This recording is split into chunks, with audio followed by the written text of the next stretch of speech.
Imagine waking up one morning, checking your phone, and seeing a headline that makes your stomach drop. Gold just hit $5,200 an ounce. Silver crossed $88. Your neighbor, who kept saying, buy precious metals for the last 5 years, is suddenly the smartest person you know. And somewhere in a glass tower in Manhattan, the executives at JPMorgan are sitting back in their chairs with a very quiet, very satisfied smile. Because they knew. They always knew. And while the rest of the world was distracted by crypto hype, meme stocks, and tech layoffs, JPMorgan was quietly doing something in the shadows, something so calculated, so precise, that it makes you question everything you thought you understood about who really controls the price of gold and silver. Today, we're pulling back the curtain on one of the most significant financial moves in modern history. Stick with us until the very end, because the final piece of this story will completely change how you see money, wealth, and the hidden game being played all around you. Before we dive deep into what JPMorgan actually did, let's understand why these numbers, $5,200 for gold and $88 for silver, are so absolutely staggering. For most of human history, gold was money, not a symbol of money, not a representation of money. Gold was literally what money was made of. In 1971, President Nixon made a decision that changed the global economy forever. He took the United States off the gold standard, meaning the dollar was no longer backed by physical gold. At that moment, a clock started ticking. Slowly at first, and then faster and faster, the dollar began to lose its purchasing power. In 1971, gold was around $35 an ounce. When you hear that gold just crossed $5,200, you are watching that 50-year clock finally announcing the time. And if you think this is the end of the story, you are dangerously wrong. It's barely the beginning. Now here is where things get interesting, and I want you to really pay attention here, because this is the part that the financial media barely touches. If you already know someone who needs to hear this, share this video with them right now.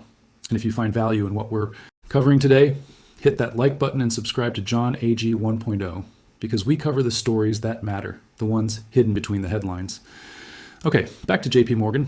For years, market analysts, independent researchers, and precious metals experts have been quietly pointing to something suspicious. JPMorgan, one of the largest and most powerful banks on the planet, was behaving in a very strange way in the silver market. On one hand, they were officially discouraging clients from buying too much silver. Their public analysts would publish reports suggesting silver was overvalued or risky. But behind closed doors, something completely different was happening. The bank was accumulating silver, not a little bit of silver.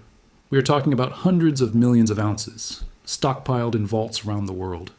Between 2011 and 2020, multiple investigations and reports revealed that JPMorgan had built the largest single private stockpile of physical silver in modern recorded history. Some estimates put the number at over 1 billion ounces at certain peak points. Now let that sink in for just a second. 1 billion ounces. At $88 per ounce in today's market, you are looking at a position worth approximately $88 billion, all built quietly, patiently, and while the public had no idea what was coming. But why silver? Why not just load up on gold?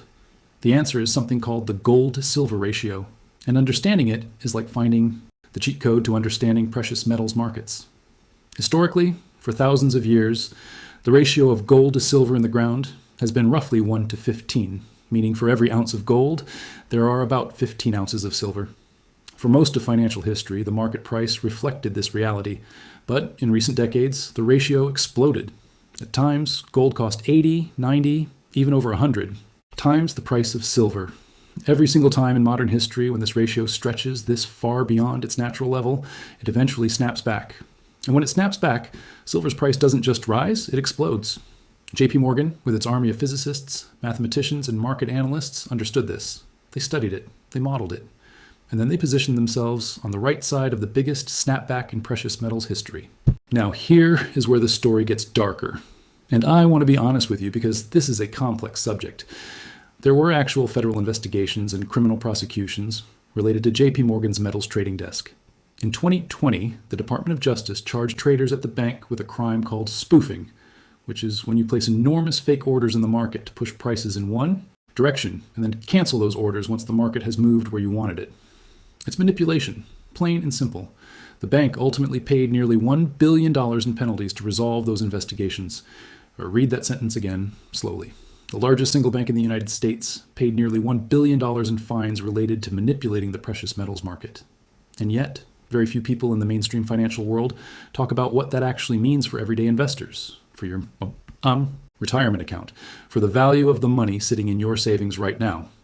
Here's what it means. For years, possibly decades, the price of gold and silver was being artificially suppressed, kept lower than where natural supply and demand would have placed it.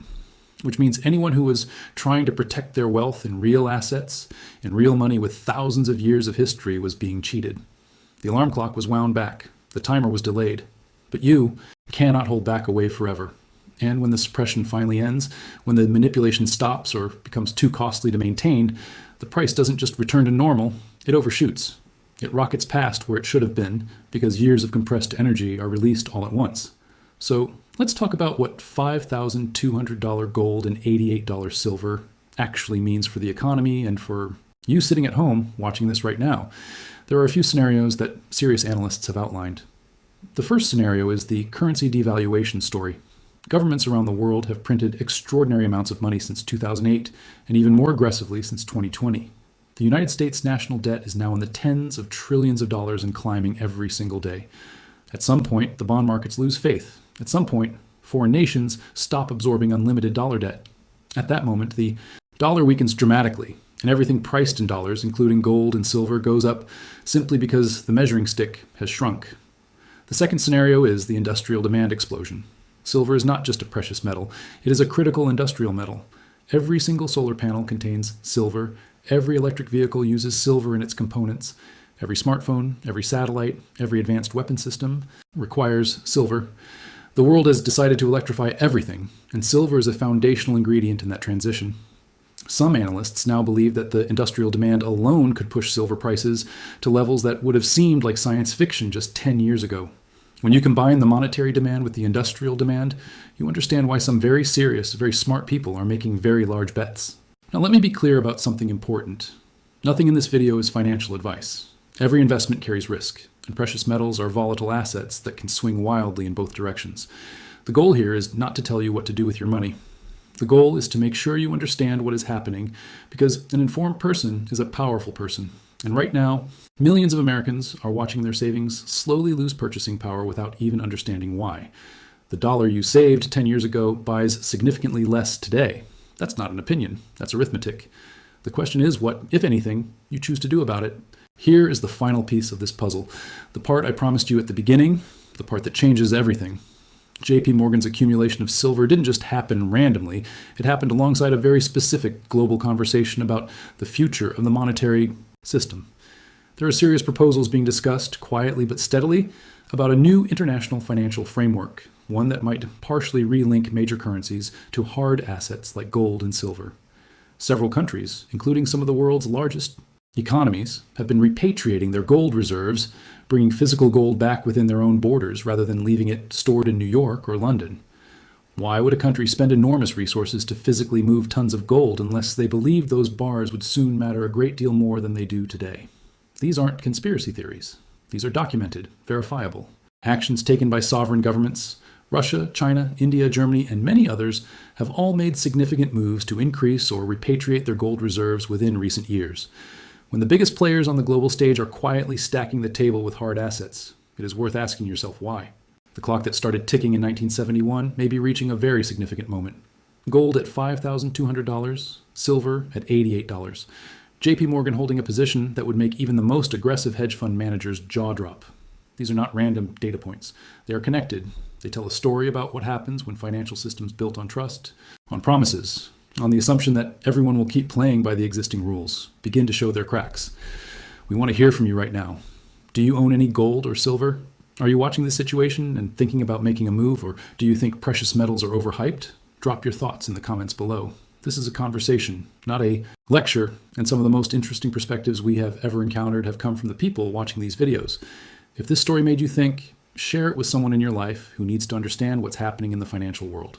And if you're not subscribed yet, now is the time, because the stories we cover on John AG 1.0 are the ones that give you an edge, the context that helps you navigate a world where the rules are quietly changing all around you.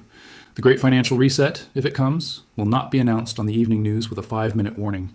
It will be reflected in the charts first, in the quiet accumulation of smart money, in the patient, disciplined positioning of institutions that see further down the road, than the rest of us. Gold at $5,200, silver at 88, JPMorgan's secret move. No longer quite so secret. The question now is not whether you understand what happened. The question is what you do next.